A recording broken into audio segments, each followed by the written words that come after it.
Hello, welcome to the Capitol Report on NTD Television. I'm Steve Lance. The latest on Biden's Middle East trip. Meeting with the Israeli leader today, the president affirmed ties between the two countries. This as Biden faces questions over his upcoming trip to Saudi Arabia. Let's take a look. Receiving a warm welcome from the Israeli president. President Biden affirming U.S. and Israeli ties on the second day of his high-stakes trip to the Middle East. America's commitment to Israel's security remains ironclad, today and in the future. And at the center of that commitment are efforts to deter Iran. The U.S. said in a Thursday joint statement that it's ready to use, quote, all elements of its national power to prevent Iran from getting a nuclear weapon. But how to do that remains a question of debate. While Biden says, I continue to believe that diplomacy is the best way to achieve this outcome. The Israeli prime minister dismisses the diplomacy route, highlighting tensions over Biden's push to revive the Iran nuclear deal. Diplomacy will not stop them. The only thing that will stop Iran is knowing that if they continue to develop their nuclear program, the free world will use force. All this as Biden is pressed with questions over his controversial trip to Saudi Arabia. What will you say to Saudi leaders, specifically to Crown Prince Mohammed bin Salman, about the Khashoggi murder and other human rights practices? Biden's upcoming meeting with the Saudi Crown Prince has drawn backlash over the regime's human rights record, in particular over the killing of U.S. journalist Jamal Khashoggi, which U.S. intelligence said was approved by the Saudi prince. Yet Biden on Thursday declined to say he would press the Khashoggi murder. I always bring up human rights, but my position on Khashoggi has been so clear. If anyone doesn't understand it in Saudi Arabia or anywhere else, then they haven't been around for a while. And the president insisting that the visit is in U.S. interests. I want to make clear that we can continue to lead in the region and not create a vacuum that is filled by China and or Russia. Biden's Friday trip to Saudi Arabia also comes as pressure mounts at home over soaring inflation. While Biden has insisted that he's not there to ask them for oil, U.S. officials do expect oil production to be a topic of discussion. Service members are on the cusp of seeing increases to their salaries. In Congress today, lawmakers spent hours on the House floor working to pass a massive national defense budget. Historical increases are in this annual bill. Here's NTD's Melina Wisecup with the details. A rare moment unfolding on the floor of the House, Democrats and Republicans coming together on a defense spending bill. I think this has been an incredibly inclusive process, starting in the committee in a bipartisan way and moving to the floor where we've had the opportunity for all members to contribute and participate in this process. I think we have a good product. Lawmakers spent 2 days finalizing the annual national defense bill. Members on both sides have agreed to a historic top-line number, $840 billion to fund military initiatives at home and abroad. With the growing geopolitical threat from China and Russia, the bill requires the Pentagon to brief Congress on coordination between the People's Republic of China and Russia. But we also have a looming recruiting crisis on our hands. I'm very concerned about the inability of any of the services to meet their recruiting goals, and we are going to have to spend a lot of time thinking about that problem and how we fix it. The bill aims to recruit more service members and gives them a 4.6% pay raise and bonuses to counter inflation. It strengthens our security, including investments in the next generation of our defense technology. One example of this is a $275 million investment in technology, including hypersonics, electronic warfare, and artificial intelligence. There's also a $37 billion boost for the Pentagon. Democrats and Republicans have voiced strong support for the new defense budget, which now totals up to much more than President Biden's initial request of $773 billion. Melina, this defense budget is tens of billions of dollars more than what President Biden had requested. It's the highest defense budget in history. Why do lawmakers see the need to increase this spending? Well, lawmakers are saying why it's necessary to have such a massive increase in this defense spending is to account for inflation, to give more money to Ukraine, and to counter threats posed by China.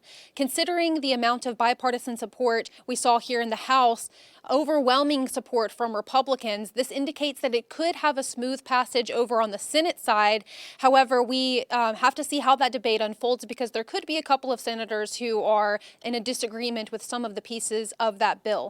But once it passes the House, it's off to the Senate and then to the president's desk for his signature. Reporting in Washington, D.C., Melina Weiskup, NTD News. NTD's Melina Weiskup reporting. The USDA found out in 2018 that Chinese investment in the agricultural sector has grown tenfold over the past decade. Now, the Chinese Communist Party's latest efforts happen to be taking place along the plains of North Dakota. And here to talk about it, we're happy to have on North Dakota Senator Kevin Cramer. Senator Kevin Cramer, thank you so much for joining us in the Capitol Report. It's my pleasure. Thank you for the opportunity and for the interest in this story.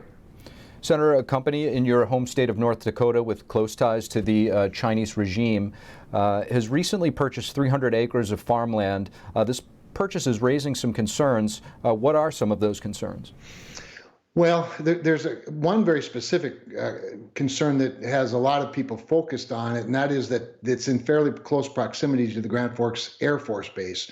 The Grand Forks Air Force Base is a very important ISR mission. We right now fly Global Hawks around the world. They're very important surveillance, as you know, aircraft. We also just a couple of weeks ago cut the ribbon on a new Space Development Agency facility at the base that will be the first ground station for what's called Tranche 1 of the low orbiting satellites low Earth orbiting satellites.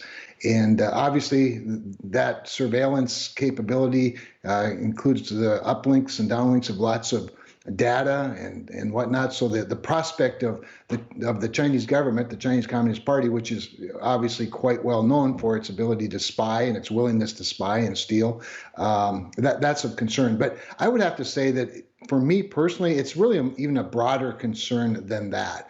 And that is the idea that we've already, I think in many respects, made ourselves as a country too vulnerable. Our supply chain too vulnerable to adversaries and other regimes, and certainly the food supply is an important part of national security. And the idea that we would somehow allow investment in our state, in our country, in our food supply, after we've seen nefarious behavior already with the supply chain for food by the Communist Party, the Chinese Communist Party, particularly through the pandemic. Senator, there's a lot packed in there. Local municipal level officials who may not be privy to what you are, to national security threats, want to oftentimes entice business and will sometimes overlook the CCP threat. How to manage this disconnect, or should the federal government have more to say over such acquisitions?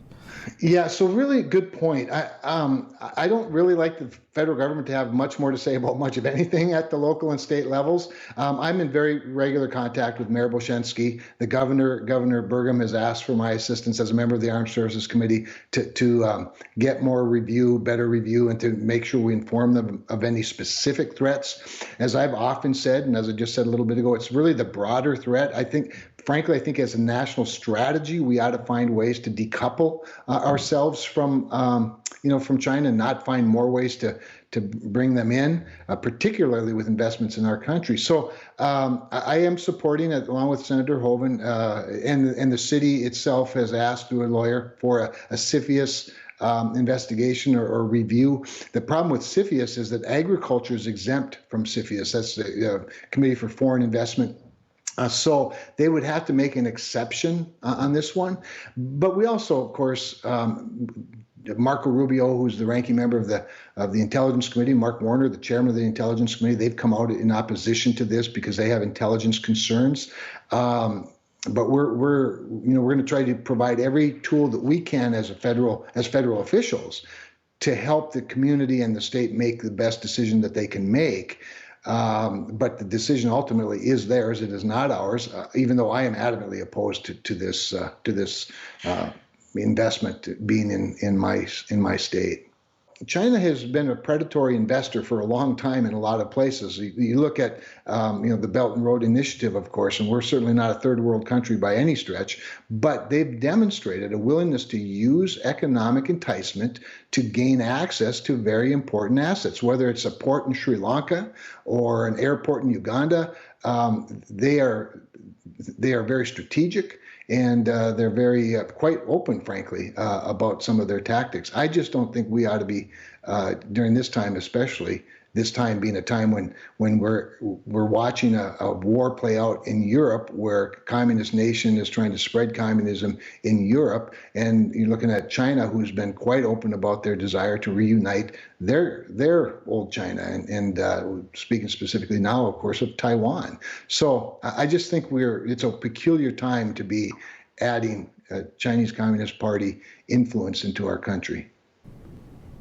Senator, it's being reported that President Biden is considering rolling back the China tariffs in an attempt to tame inflation. Do you think the gains would outweigh the losses from this potential move? I do not. I think I strongly support the tariffs. And I think with China's nefarious behavior, in fact, that I think they make the case for us. We've got to be very careful. And certainly we've become addicted, quite frankly, as an economy, on cheap stuff from China. But there's been a cost to that, whether it's the ethical or moral cost of slave labor and a lack of human rights, or whether it's been the economic cost of losing much of our, again, back to supply chains, that we've made ourselves vulnerable to adversaries, whether it's, pharmaceuticals, food, energy. Just take as an example solar panels, and 75% of the things that go into making a solar panel come from China. At the same time, as our country has a strategy to try to have more solar energy, critical minerals, similarly, uranium for nuclear power. I mean, there's so many disconnects here. What I think we ought to do is have a strategy that's aimed more at freedom-loving countries that are more similar to us. Not to say we don't want to do business with other nations, and we certainly want to be able to sell stuff, but we've got to be careful about that strategy, and we can't just simply be addicted to cheap stuff as an economic strategy, because at the end of the day, it ends up costing more than you gain. Senator Kevin Cramer, thank you.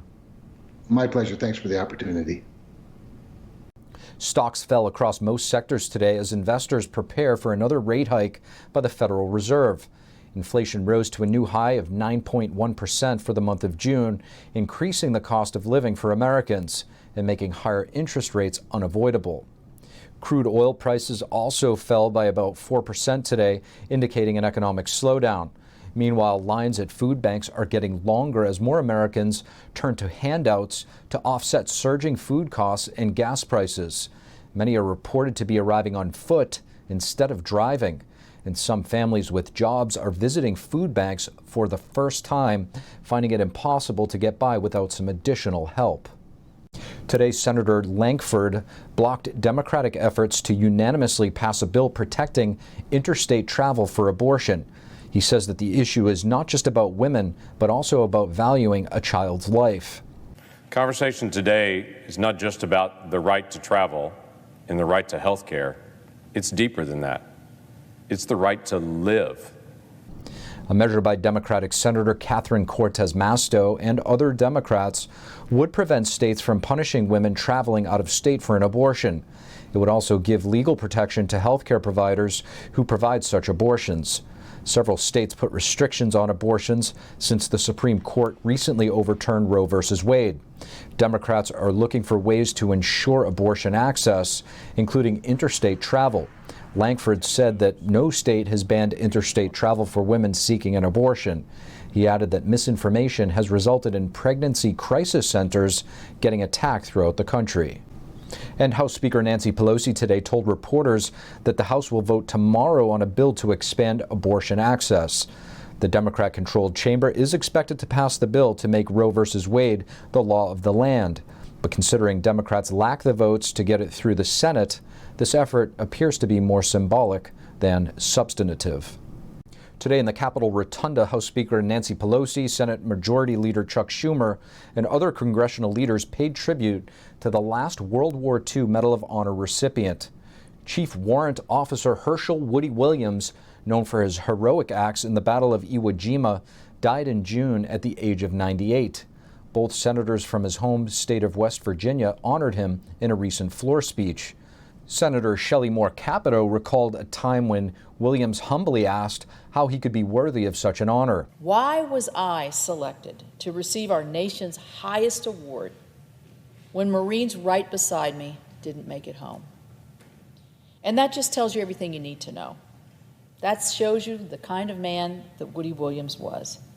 Senator Joe Manchin of West Virginia described Williams as the greatest of the greatest generation. Thank you for watching the Capitol Report. If you want to see our full broadcast, check us out at epochtv.com.